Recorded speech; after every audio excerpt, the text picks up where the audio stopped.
ते काही बोलले नव्हते, पण काँग्रेस बोलली होती. त्याच्यामुळे अनेक अशा गोष्टी ज्या आहेत किंवा जी न्याय नावाची जी स्कीम इंडिया अलायन्स आणि काँग्रेसनी रेकमेंड केली होती, त्याचंच डुप्लिकेशन म्हणा, रेप्लिकेशन म्हणा, हे या बजेटमध्ये आलेलं आहे.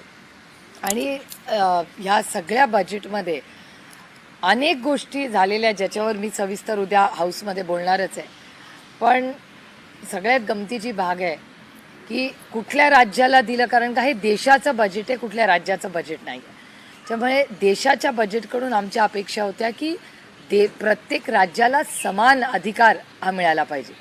त्यामुळे आंध्र प्रदेश आणि बिहारला देण्याचं अजिबात दुःख नाही, तर त्यांचा प्रत्येक राज्याचा अधिकार आहे. पण महाराष्ट्रावर अन्याय काय, म्हणजे गमतीने खरं तर मला असं विचार आला की लाडकी बिहार, लाडकी आंध्र प्रदेश, फक्त परका महाराष्ट्र का, हा मला प्रश्न विचारायचा आहे या सरकार.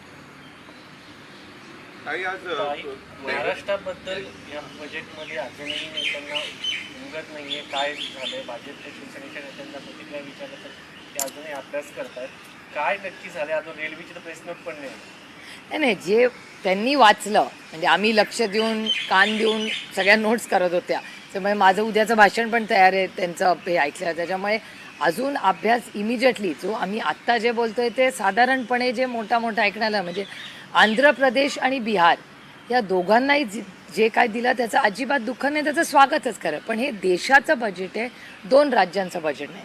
म्हणजे खुर्ची वाचवण्यासाठी आणि सत्ता टिकवण्यासाठी किती गोष्टी आहेत. म्हणजे मी तुम्हाला एक उदाहरण देते आंध्र प्रदेशचं. आता ज्या नायडूजींनी ह्याच गोष्टी 14मध्ये मागितल्या होत्या, तेव्हा या सरकारने दिल्या नाही, त्या बरोबर आत्ता दिल्या त्यांनी.